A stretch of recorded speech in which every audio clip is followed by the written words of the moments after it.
नमस्कार प्रिय मित्रों, स्वागत है आपका हमारे YouTube चैनल एस्ट्रो वंडर्स में। मित्रों, हम आजकल राशिफल पर बात कर रहे हैं, वार्षिक राशिफल पर 2023 के, जिसमें हम 3 राशियों के हाल को जान चुके हैं तथा आज हम कर्क राशिफल 2023 को जानेंगे। तो मित्रों, देर ना करते हुए मैं वीडियो को शुरू कर रही हूँ, क्योंकि वीडियो थोड़ी लंबी बनती है संपूर्ण राशिफल की।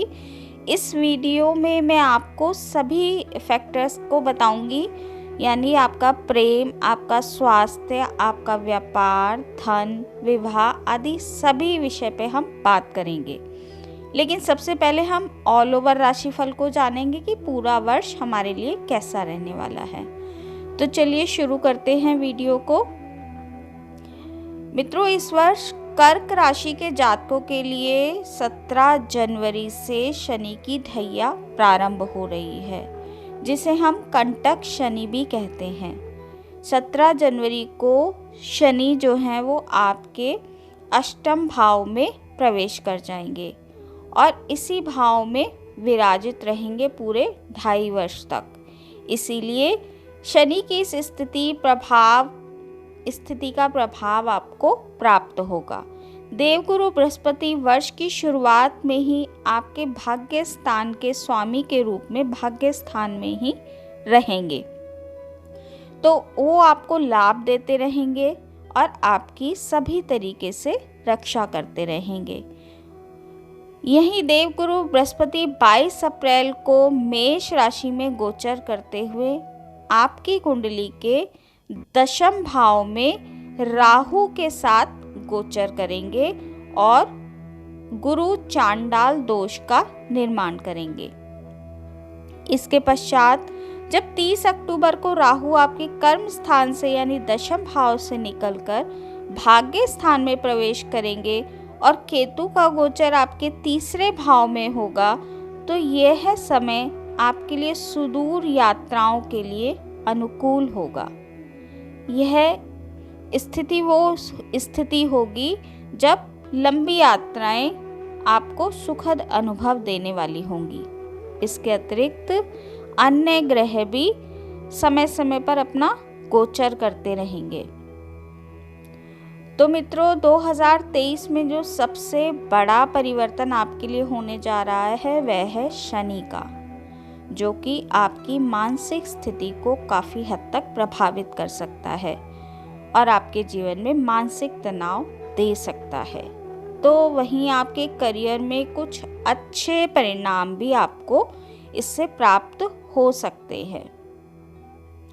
देवगुरु बृहस्पति की कृपा आपके भाग्य को अप्रैल तक प्रबल बना रही है, जिसकी वजह से आपको अपने जीवन में अनेक क्षेत्रों में अच्छे परिणाम प्राप्त हो सकते हैं। विशेष रूप से जनवरी से लेकर अप्रैल के बीच का जो समय होगा, जब देवगुरु बृहस्पति 9वें भाव में रहेंगे, तो आपकी राशि पर पूर्ण दृष्टि उनकी रहेगी, तो आपको वो एक अच्छी सोच और अच्छी निर्णय लेने की क्षमता का अवसर प्रदान करेंगे, जिसकी वजह से जीवन में आप बहुत सारी उपलब्धियां प्राप्त कर पाएंगे। यदि आप मानसिक तनाव से बच पाएं तो आप इस वर्ष काफ़ी तरक्की करेंगे। राहु 10वें भाव में बैठकर आपको बहुत ही अधिक अपने कार्य क्षेत्र में आगे बढ़ाने का प्रयास करेंगे। आप मुश्किल से मुश्किल जो भी काम होते हैं उनको भी बड़े ही युक्ति लगाकर आसानी से कर पाएंगे। आप अपने कार्य क्षेत्र में उस सपने को भी पूरा कर सकते हैं जो आपने कभी देखा था। वर्ष की जो शुरुआत है मित्रों, तो आपका स्वास्थ्य उस समय थोड़ा कमज़ोर रह सकता है, तो आपको अपने स्वास्थ्य का ध्यान रखना होगा, क्योंकि शनि महाराज का गोचर आपके 7वें भाव से निकलकर 8वें में हो जाएगा, जो कि आपके स्वास्थ्य को प्रभावित कर सकता है। लेकिन इसी दौरान बृहस्पति के 9वें भाव में होने से आपका मन धार्मिक गतिविधियों में भी लगा रहेगा। आप तीर्थों पर जाते रहेंगे और धार्मिक जगहों पर भी दर्शन आप करते रहेंगे, जब तक देवगुरु बृहस्पति आपके नवम भाव में रहेंगे, आपके किसी भी काम को रुकने नहीं देंगे और आपको मनचाहा परिणाम देते रहेंगे। थोड़ी सी मेहनत में ही आपको भाग्य का साथ मिलेगा और अच्छे परिणाम प्राप्त होंगे। हालांकि शनि महाराज की वजह से आपको मानसिक तनाव बराबर बना रहेगा, लेकिन आप उससे बाहर निकलने का रास्ता भी देवगुरु के द्वारा पाएंगे और खुद ही अपनी समस्या का, अपनी मानसिक उलझनों का आप छुटकारा भी ढूंढ लेंगे। शनि महाराज अष्टम में रहेंगे, इसीलिए आपको स्वास्थ्य समस्याएं भी लगातार बनी रहेंगी। तो आपको अपने स्वास्थ्य का ध्यान रखना है तथा किसी भी समस्या को नज़रअंदाज नहीं करना है, नहीं तो ये आपकी शारीरिक क्षमता को कमज़ोर करेगा तथा आपकी शरीर की परिस्थिति को बिगाड़ भी सकता है और किसी लंबी बीमारी का भी रूप छोटी सी समस्या ले सकती है। इसीलिए अगर आपको कोई भी तकलीफ है तो डॉक्टर के पास जाने से हिचकिचाएं नहीं। वर्ष की पहली तिमाही जो है वो आपको सामान्य से थोड़े बेहतर परिणाम ही प्रदान करेगी।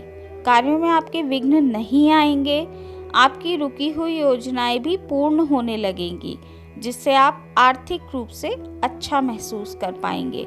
आपकी आर्थिक योजनाएं भी सफल होंगी और दीर्घकालीन जो आप निवेश करना चाहते हैं वो योजनाएं भी आप बना सकते हैं। बस स्वास्थ्य का मैं आपको बता चुकी हूँ, स्वास्थ्य को लेकर आपको सावधान रहने की आवश्यकता है।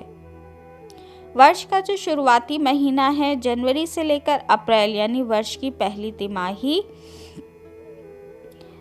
तक आपको भाग्य का भरपूर साथ मिलेगा। आपका भाग्य आपके साथ खड़ा नजर आएगा। आप जिस भी काम को करने की सोचेंगे उसमें आपको सफलता मिलेगी। ईश्वर की कृपा आपके साथ रहेगी। आपके गुरु और गुरु समान जो भी लोग हैं, आपके पिता आदि आपके जो बुजुर्ग हैं वो आपके साथ रहेंगे। नौकरी में भी परिस्थितियां आपके अनुकूल ही रहेंगी। आप विशेष युक्तियां लगाकर नौकरी में भी अपनी जगह अच्छी कायम कर पाएंगे।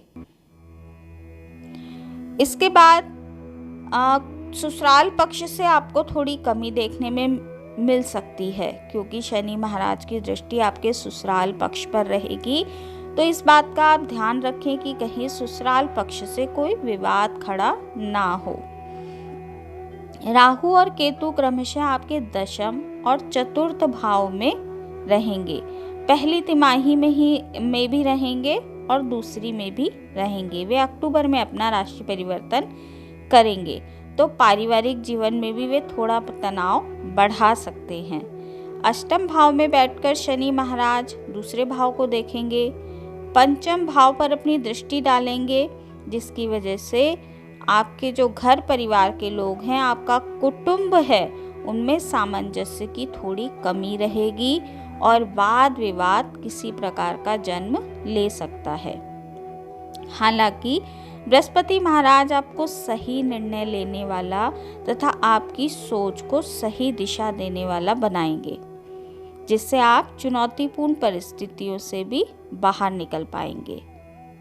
दूसरी और तीसरी तिमाही मित्रों आपके लिए थोड़ी उतार चढ़ाव भरी रहेगी। बृहस्पति और राहु का दशम भाव में गुरु चांडाल का दोष निर्माण करेगा। करियर में उथल पुथल भी हो सकती है। इस दौरान हो सकता है कि आपको अपनी वर्तमान नौकरी को छोड़कर किसी दूसरी नौकरी में जाना पड़े, जहां शुरुआत में आपको कुछ दबाव का सामना करना पड़ सकता है, क्योंकि आपके ऊपर काम का बोझ भी अधिक हो सकता है। इस समय पारिवारिक जीवन में भी तनाव रह सकता है। पहले से रुके हुए कुछ ऐसे मुद्दे हैं जो परिवार में दबे हुए रहते हैं, लेकिन इस समय में वे बाहर आ सकते हैं, जो झगड़े का कारण बन सकते हैं। हालांकि शनि महाराज जो हैं दशम भाव पर, उनकी दृष्टि आपको ऊर्जावान और आशावान भी बनाएगी। अप्रैल के महीने में देव गुरु बृहस्पति आपके भाग्य के सहारे आपका कहीं ट्रांसफ़र भी करा सकते हैं। उसके बाद जब गुरु का गोचर आपके दशम में होगा और वे राहु के साथ रहेंगे तो आपके कार्य क्षेत्र में अदला बदली हो सकती है। इस दौरान आप कई नौकरियां प्राप्त कर सकते हैं, कोई नई नौकरी प्राप्त भी कर सकते हैं और छोड़ भी सकते हैं, तो उसका आपको ध्यान रखना है। हल्का सा मानसिक तनाव तथा काम का दबाव आपको ज़रूर महसूस होगा, जो कि आपको मानसिक परेशानियां दे सकता है। मई के महीने में मंगल का गोचर आपकी राशि में होने से आप थोड़े से गुस्सैल हो जाएंगे, तो उस चीज़ का आप ध्यान रखें जिसका असर आपके दाम्पत्य जीवन पर पड़ सकता है। दाम्पत्य जीवन में थोड़ा तनाव आ सकता है, तो मई का महीने में आपको थोड़ा अपने गुस्से पर कंट्रोल रखने की आवश्यकता है तथा किसी विवाद में आपको नहीं पड़ना है, स्पेशली जीवन साथी के साथ। इस समय आपको कोई बड़ी प्रॉपर्टी खरीदने का भी लाभ मिल सकता है जब मंगल आपकी राशि में गोचर करेंगे। जून के महीने में आपके विदेश जाने के योग बन सकते हैं, खर्चों में थोड़ी तेजी आ सकती है तथा दाम्पत्य जीवन भी कमज़ोर रह सकता है। व्यापार इस समय लेकिन तेजी से आगे बढ़ेगा, जिससे आप धन के मामले में थोड़ी राहत महसूस करेंगे तथा आपकी संतान की परेशानियां भी दूर हो जाएंगी। अब जुलाई के महीने में आपके ऊपर थोड़ी आर्थिक समृद्धि देखने के लिए मिलेगी। ये महीना आपके बैंक बैलेंस को बढ़ाने वाला होगा। कुछ योजनाओं को आपको लाभ मिलेगा, जिससे कि आप थोड़े खुश नजर आएंगे। जो मानसिक तनाव आपके ऊपर था वो भी थोड़ा घट सकता है। अगस्त और सितंबर के महीने में आपको मेहनती और रिस्क लेने वाला बनना होगा। आप चुनौतियों का डटकर सामना करेंगे। आपके साहस और पराक्रम में बढ़ोतरी होगी, लेकिन आपके भाई बहनों को कोई समस्या इस दौरान हो सकती है, तो उसका आपको ध्यान रखना है। आपके साथ जो काम करने वाले लोग हैं उन पर भी थोड़ा नकारात्मक प्रभाव आपके व्यवहार के कारण पड़ सकता है, और ऐसा भी हो सकता है कि वो आपके विरुद्ध कोई कंप्लेंट करें या आपके विरुद्ध कोई कदम उठाएं। तो आपको अपने व्यवहार का अपने साथी कर्मचारियों के साथ भी ध्यान रखना है। 2023 का अक्टूबर महीना जो है वो आपके लिए कोई बड़ी प्रॉपर्टी, गाड़ी आदि खरीदने का सपना पूरा करने वाला है। ये महीना आपके लिए अच्छा साबित होगा, क्योंकि आप इस समय में यदि कोई वाहन खरीदना चाहते हैं या घर आदि खरीदना चाहते हैं तो आप ये खरीद फरोख्त कर सकते हैं। हालांकि इस दौरान आपकी माताजी के स्वास्थ्य में थोड़ी गिरावट आ सकती है। आपको अपनी माताजी के स्वास्थ्य का विशेष ध्यान रखना होगा। नवंबर के महीने में प्रेम जीवन में अच्छे संकेत मिलेंगे। आप अपने प्रियतम के लिए कोई बड़ा कदम उठा सकते हैं। राहु के आपके नवम भाव में आ जाने से कार्य क्षेत्र में चली आ रही चुनौतियां आप कम हो जाएंगी, क्योंकि राहु अक्टूबर में राशि परिवर्तन कर लेंगे, तो नवंबर से आपके ऊपर जो चांडाल दोष कार्य क्षेत्र में बना हुआ था वो घट जाएगा, जिससे कि आपको कार्य क्षेत्र में अच्छे परिणाम मिलने लगेंगे। दिसंबर का महीना अनुकूल रहने की संभावना है। इस दौरान आप अपने कार्य क्षेत्र में अच्छी उन्नति प्राप्त करेंगे। दाम्पत्य जीवन में जो खटर पटर चल रही थी, तनाव चल रहा था, उसमें भी कमी आ जाएगी, और पूर्व में जो आपने निवेश किए थे वो भी आपके काम आते दिखाई देंगे। तो मित्रों, ये था पूरे वर्ष का एक नज़रिए में राशिफल। अब हम बात कर लेते हैं कुछ स्पेसिफिक एरियाज़ की, जैसे प्रेम, करियर, शिक्षा, वित्त, परिवार, संतान, विवाह, और मैं आपको इसमें कुछ उपाय भी बताऊंगी तथा आपके भाग्यशाली अंक के विषय में भी आपको बताऊंगी। तो वीडियो स्किप मत कीजिए, सुनते रहिए, ये वीडियो आपके काम की है। तो चलिए सबसे पहले प्रेम राशि फल की बात कर लेते हैं। तो कर्क राशि वालों के लिए इस साल प्रेम संबंधों में कोई मधुरता नहीं रहेगी। प्रेम संबंधों में थोड़ी उतार चढ़ाव की स्थिति बनने वाली है। वर्ष की शुरुआत में मंगल की दृष्टि आपके पंचम भाव में होने से तनाव और टकराव की स्थिति बन सकती है, लेकिन बृहस्पति महाराज की कृपा दृष्टि आपके रिश्ते को बचाए रखेगी। रिश्ते में थोड़ी खटर पटर तो होगी, लेकिन रिश्ता टूटेगा नहीं। अप्रैल तक कई परेशानियों के बावजूद आप अपने रिश्ते को संभालने में कामयाब रहेंगे। मई के महीने में रिश्तों में और तनाव बढ़ जाएगा और ये तनाव आपके काम को भी प्रभावित कर सकता है। उसके बाद जून के महीने में आपके रिश्तों में थोड़ी समझदारी बढ़ेगी और तनाव कम होगा। विवाह के संबंध में भी आप विचार कर सकते हैं। वर्ष का जो अंतिम तिमाही है वो आपके लिए अच्छी है, आपके प्रेम के लिए, विवाह प्रस्ताव के लिए, तथा ये समय आपको और आपके प्रियतम को नज़दीक लेकर आएगा। अब बात करते हैं करियर की। तो करियर के विषय में सभी जानना चाहते हैं कि कैसा रहने वाला है आपका करियर। तो वर्ष की शुरुआत तो आपके लिए अच्छी है, लेकिन थोड़े चेंजेस देखने के लिए मिल सकते हैं जब शनि महाराज 17 जनवरी को अष्टम भाव में प्रवेश करेंगे।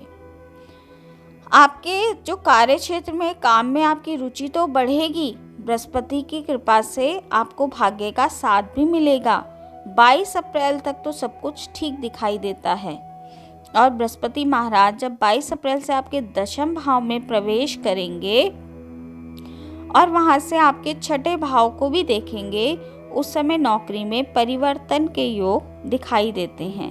हाँ, आपकी तनख्वाह में वृद्धि के भी संकेत मिलते हैं। मई के महीने में राहु का विशेष चांडाल दोष का प्रभाव दिखाई देगा, जो आपको थोड़ा परेशान कर सकता है।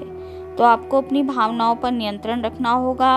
अक्टूबर तक कोई रिस्क ना लें, थोड़ी शांति बनाए रखें, सभी तरह के विवादों से दूर रहें, तो आपका करियर ठीक ठाक चलता रहेगा। आपका कहीं तबादला भी हो सकता है, हालांकि ये तबादला आपको फायदा देने वाला होगा और वर्ष के अंतिम महीने यानी वर्ष की अंतिम तिमाही आपको करियर में अच्छे परिणाम देने के लिए प्रॉमिस करती है। आगे मित्रों, शिक्षा की बात अगर हम करें तो यह वर्ष विद्यार्थियों के लिए मिश्रित परिणाम देने वाला है। वर्ष की शुरुआत में मंगल का प्रभाव आपके पंचम भाव पर रहेगा और बृहस्पति महाराज भी पंचम भाव को देखेंगे। तो वर्ष का अप्रैल तक का जो समय है वो विद्यार्थियों के लिए काफ़ी अच्छा है। विद्यार्थी काफ़ी उत्साहित होते नजर आएंगे, लेकिन जनवरी से जब 17 जनवरी से शनि कंटक योग बनाएंगे और आपके पंचम भाव को देखेंगे तो कोई ना कोई व्यवधान उत्पन्न हो सकता है। इसीलिए आपको उस समय में बहुत ज़्यादा मेहनत की आवश्यकता पड़ेगी। यदि आप अंतिम वर्षों में हैं, कोई इंटरव्यू तैयार कर रहे हैं, तो उसका आप अच्छे से तैयारी करें, तभी आपको अच्छा पैकेज मिल सकता है तथा आपका चयन हो सकता है। हालांकि उच्च शिक्षा के लिए स्थिति बहुत अनुकूल है। यदि आप कहीं विदेश में जाकर पढ़ाई करने का सपना देख रहे हैं तो मार्च से लेकर जून के बीच आपकी ये इच्छा पूरी हो सकती है। अब बात करते हैं आपके आर्थिक पक्ष की, यानी आपके वित्त की। तो ये वर्ष मिश्रित परिणाम लेकर आ रहा है, लेकिन आपको कई बार अच्छे परिणाम भी बीच बीच में देखने के लिए मिल सकते हैं। वर्ष की शुरुआत में जब मंगल आपके एकादश भाव में वक्री अवस्था में रहेंगे और आपकी आमदनी में बढ़ोतरी करते रहेंगे, बृहस्पति महाराज भी भाग्य का साथ आपको देने वाले हैं, जिससे आप किसी भी काम की यदि कोशिश करेंगे तो उसमें सफलता प्राप्त करेंगे और आपकी वर्ष की शुरुआत की जो तिमाही है उसमें आर्थिक बढ़ोतरी ही होगी।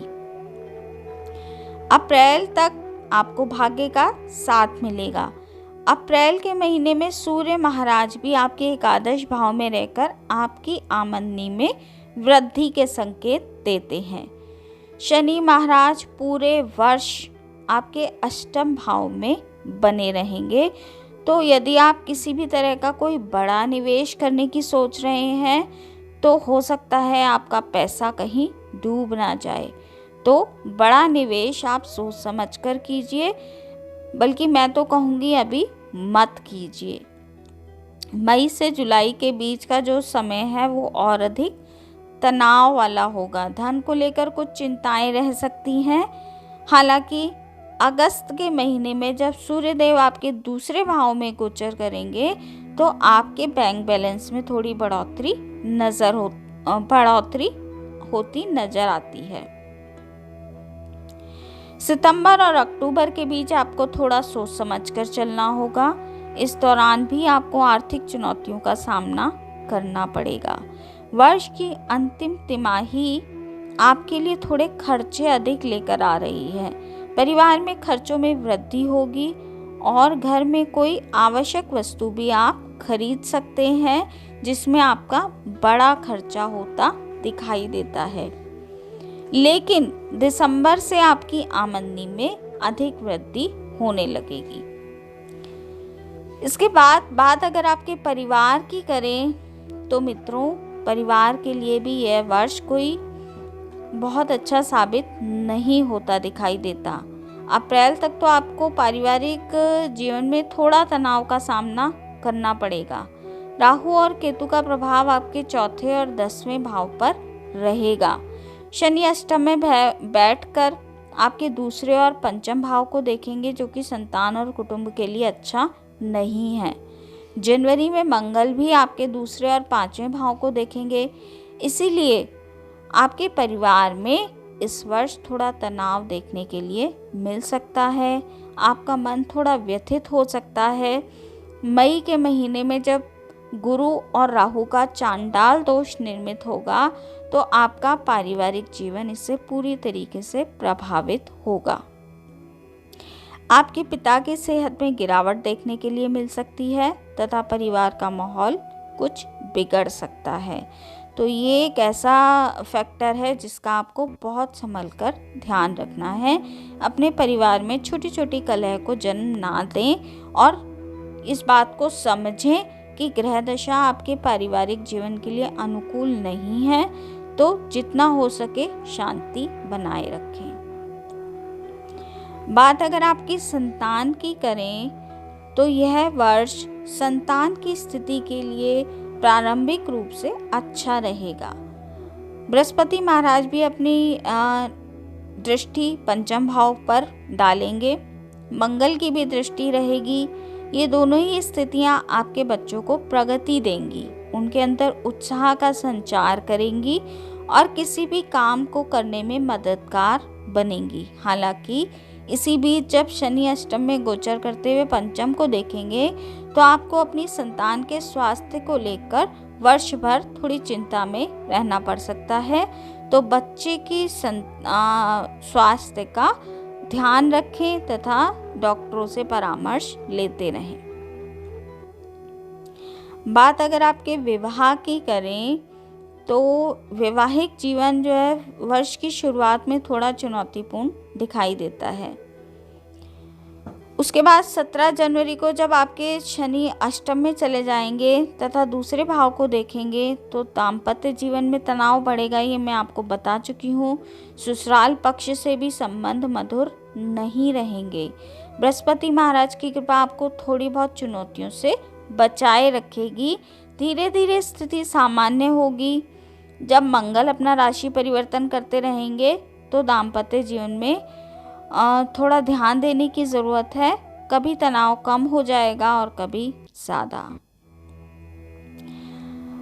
उसके बाद अगस्त के महीने में सूर्य भी आपके प्रथम भाव में गोचर करेंगे और सप्तम को देखेंगे। गर्म ग्रह हैं तो जीवन साथी के बीच थोड़ी सी टकराहट हो सकती है।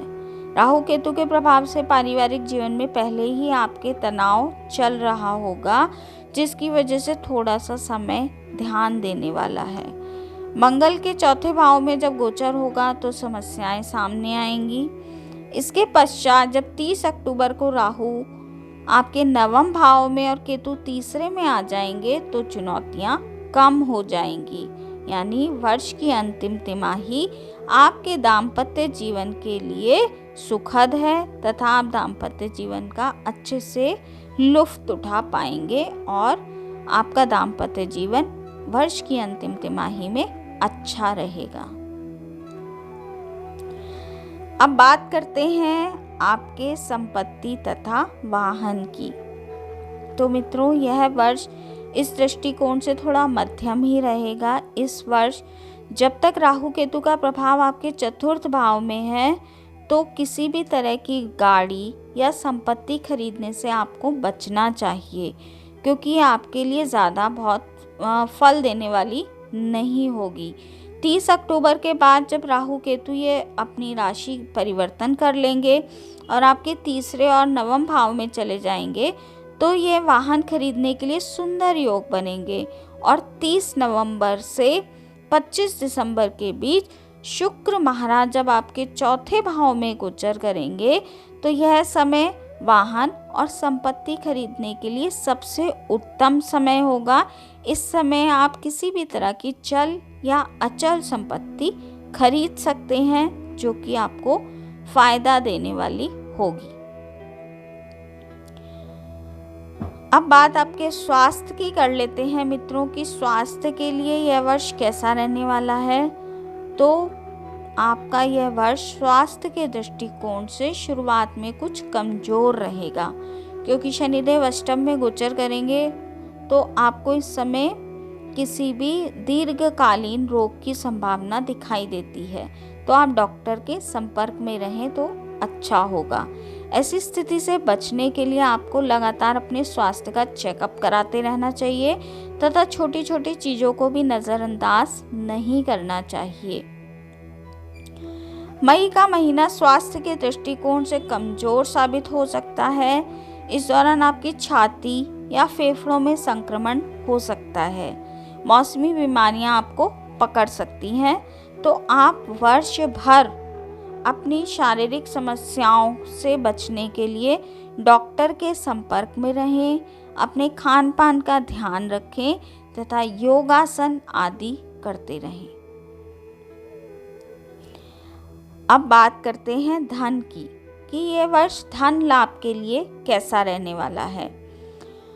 तो मित्रों, 2023 धन और लाभ की स्थिति को अगर हम देखें कर्क राशि वालों के लिए 2023 में, तो अष्टम भाव में शनि के रहने से आपके जो खर्चे हैं उसमें वृद्धि होती दिखाई देती है। आपको हालांकि दीर्घकालीन जो आप निवेश करेंगे उससे धन लाभ के योग बनेंगे।